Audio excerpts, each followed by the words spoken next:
안녕하십니까. 혼란한 정치 시사 이슈를 술술 풀어보는 송국근의 혼술 11월 8일 화요일 오후에 인사드립니다. 민주당 대표 이재명, 결국은 대장동 저승사자, 가장 두려워하는 판사 신진우 수원지법 부장판사로부터 대북 송금 사건 재판을 계속 받게 됐습니다. 신진우 부장판사가 무서워서 두려워서 두 번째 재판부로 바꿔달라는 신청을 했었죠. 처음에는 대법원에 서울로 보내달라. 서울 중앙지방법원 본인을 좀 봐주고 있는 판사 김동현 부장판사 형사 33부로 병합을 해달라고 신청을 했는데 대법원에서 나흘 만에 기각을 했죠. 그런데 이번에는 다시 수원지방법원에 그래 수원에서 재판을 받을 테니까 다른 부로 옮겨달라. 신진우 부장판사가 아닌 다른 곳 거기에 수원의 반부패수사부가 2개가 있습니다. 그중에서 하나 다른 데로 옮겨달라 이렇게 신청을 했지만은 오늘 또 기각이 됐습니다.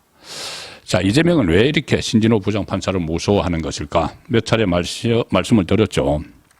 지금 당장 눈앞에 닥친 것은 1심 2개 위정교사와 선거법이 11월에 눈앞에 닥쳐 있지만 이재명에게 가장 두려운 재판은 바로 대북송금 사건입니다. 조선 노동당에 뇌물을 준 사건이죠. 김성태가 대순 줬다. 그래서 제3자 뇌물죄가 되는데 제3자 뇌물죄는 특가법 1억 원 이상이면은 뇌물 금액이 1억 원 이상이면은 특가법이 적용이 됩니다. 그러면은 유기징역은 징역 10년 이상 아니면 무기징역에 처하는 것이 법정형입니다. 그런데 지금 북한에 준 돈이 800만 달러 약 100억 원이 되니까 당연히 특가법이고 가장 무거운 형량이 떨어질 수가 있죠. 대북송금이. 그리고 또 이것이 법정 구속으로 이어질 가능성도 있습니다. 중형이 선고가 되면은 1심에서 신진우 부장판사가 바로 법정 구속을 갈 수가 있는 것이죠. 그래서 가급적 여기에 신경을 많이 쓰는데 지금 엎친 데 덮친 격으로 신진우 부장판사에게 배당이 됐습니다. 2개의 반부패 재판부 중에서 추첨을 통해서 신진우 부장판사에게 배당이 돼버렸죠. 재판부 신진우 부장판사의 수원지방법원 11부 형사 11부 신진우 부장판사는 대장동 저승사자 그렇게 불립니다. 이재명과 연결되는 대장동 김만배 씨를 처음에 재판에서 유죄를 선고했던 첫 유죄를 선고했던 판사이기도 하고 그때 성남시 의회 의장도 역시 유죄를 선고를 했고 또 은수미 전 성남시장 이재명의 후임이죠. 은수미 시장을 법정 구속을 했습니다. 정치자금법으로 심리를 하다가 1심 선고를 하면서 바로 법정 구속을 하는 그런 강단 있는 판사이기 때문에 가급적 피하려고 하죠. 그것뿐만이 아니죠. 이화영 대북송금 사건 공범 이화영에 대해서도 징역 9년 6개월을 선고를 했습니다. 그리고 1년 8개월 동안 이화영 재판을 했기 때문에 이 사안을 너무 잘 알고 있죠. 그래서 신속 재판에 들어갈 수가 있습니다. 주 1회 아니면은 지금 여러 가지 너무 많은 재판을 다른 것들로 받고 있기 때문에 주 2회는 어렵겠지만 주 1회 신속 재판을 해서 1심 판결을 속전속결로 할 가능성이 상당히 높은 판사죠. 자, 그래서 대법원에 이재명이 서울중앙지법 33부로 옮겨달라고 했다가 기각이 됐는데 이번에는 수원지법 안에서 바꿔달라. 다른 재판부로. 그런데 이것도 역시 오늘 퇴짜를 맞았습니다. 오늘 이재명은 본인은 서울의 중앙지방법원 조금 전에 말씀드린 형사 33부에 출석을 했습니다. 대장동 사건이죠.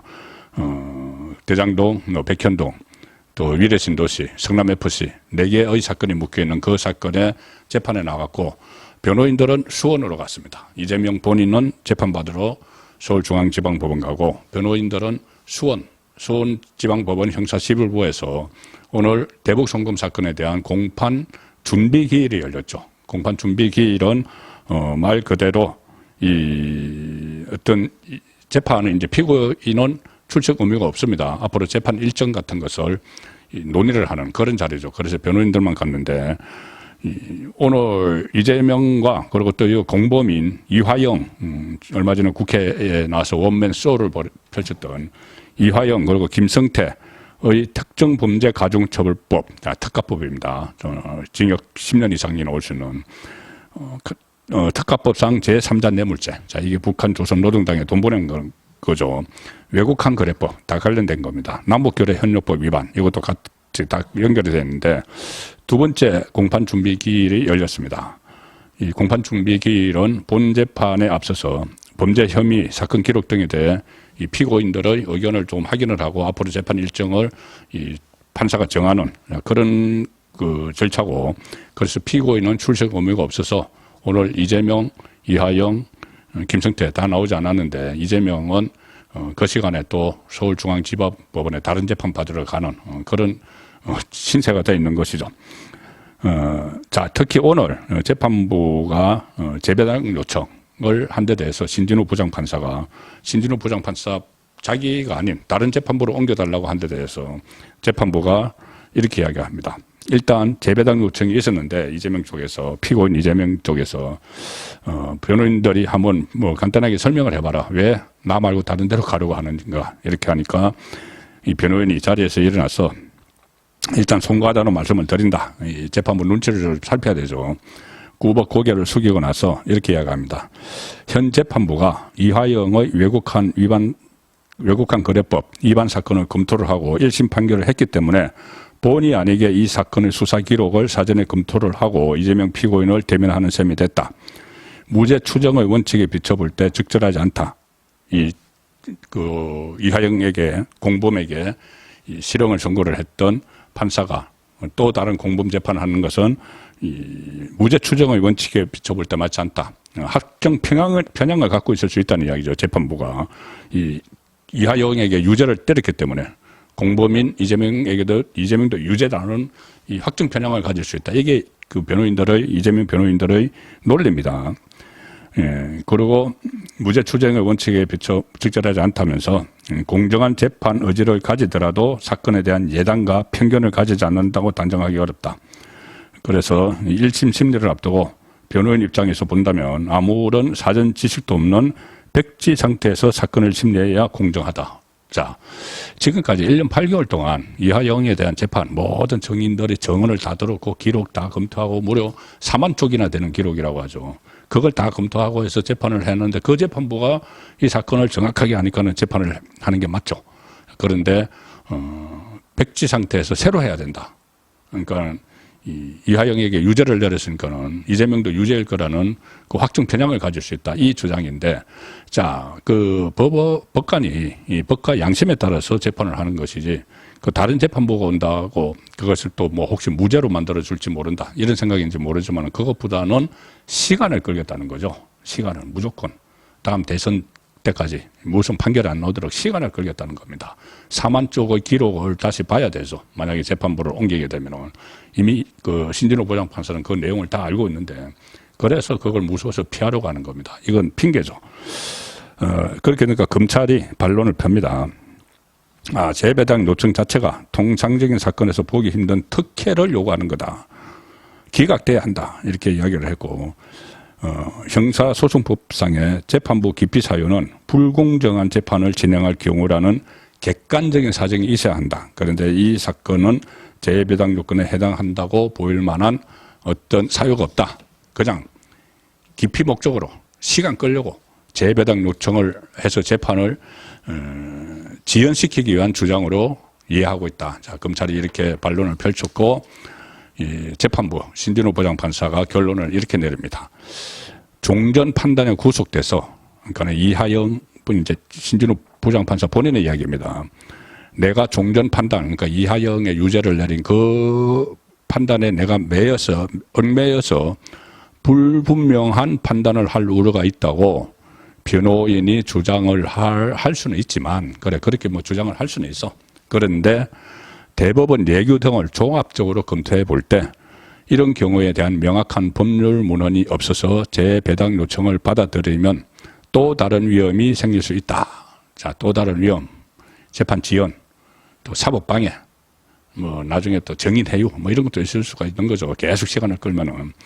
그래서 재판부에서 형사소송법에서 정한 바에 따라 실체적 진실을 밝히고 피고인 인권을 보호하는 형태에서 재판을 진행해야 하는 것이고 재배당은 어려울 것 같다. 자, 이렇게 해서 퇴짜를 놨습니다. 이재명의 재판 지연, 또 대장동 저승사자 피하기, 이화영에게 중형 내린 판사 피하기, 이건 실패로 돌아가는 것이죠. 자, 오늘 또 12일 공판 준비 기일을 한 번 더 갖기로 했습니다. 지금 두 번째 했고 세 번째 공판 준비 기일을 하는데 변호인들이 또 이제 시간 끌려고 이렇게 한 번 더 하자고 요구를 하는 거죠. 지난번에도 그랬습니다. 시간 끌기 위해서 재판을 좀 천천히 시작을 하자. 이게 사건 기록에 말씀드린 대로 4만 페이지가 되는데 이거 아직 다 복사도 하지 못했다. 이렇게 했을 때 지난번에 신진우 부장판사가 아니 기소된 지 지금 얼마나 됐는데 아직도 그거 복사를 못했단 말이냐. 오늘도 기소된 시점에서 4개월이 지났다. 그런데 방대한 기록 때문에 사건 파악이 늦어질 수는 있지만 다른 사건과 달리 시간을 많이 들일 수 없다. 자, 그래서 신속한 사건 기록 검토를 요구를 했는데 그때는 이 4만 쪽을 한꺼번에 다 숙지하려고 하지 말고 그때 내가 다음 재판은 언제 할지를 알려줄 테니까 거기에 맞춰서 숙제를 해서 오면 된다. 재판은 진행하겠다. 자, 그렇게 신진우 부장판사가 이야기했었죠. 어쨌든 이제 신진우 부장판사가 심리하는 그 재판정에 앞으로 이재명이 계속 서게 됐는데 지금 이것도 꼼수 하나를 도모하고 있다고 일전에 말씀을 드렸었습니다. 뭐냐면은 대장동 변호사 출신 국회의원 이건태가 법안을 하나 발의를 했죠. 저번에 이거 신청하는 날 9월 30일이죠. 9월 30일에 이 재판부 재배당 신청하는 날 이건태가 꼼수 법안을 하나 발의를 했습니다. 공범을 재판한 사람은 다른 공범을 재판을 할 수가 없다. 그러니까 같은 공범은 한 사람의 판사가 재판하지 말고 다른 판사가 그 공범에 대한 재판을 해서 제로 상태에서 이 사건을 바라봐야 한다. 뭐 이런 것을 발의를 했지만 그게 지금 법조계나 또 심지어 야당 의원들 사이에서도 전혀 주목을 받지 못하는 그런 상황입니다. 이게 너무나 이재명 맞춤형 법안이라는 게 너무 안에 드러나기 때문에 차마 그것까지는 지금 민주당이 이 강행 처리를 하기는 어렵지 않느냐 그런 시각이 많습니다. 그래도 모르죠. 또 민주당이 이재명 보호를 위해서 무슨 일이든 할 수 있는 상황이긴 한데 11월 달에 어차피 1심 2개가 나오면은 이재명에 대한 손절론이 확산되는데 그 상태에서 그런 이재명 맞춤형 법안을 처리하기는 어려운 국면이 될 수도 있다고 봅니다. 송국근의 혼술이었습니다.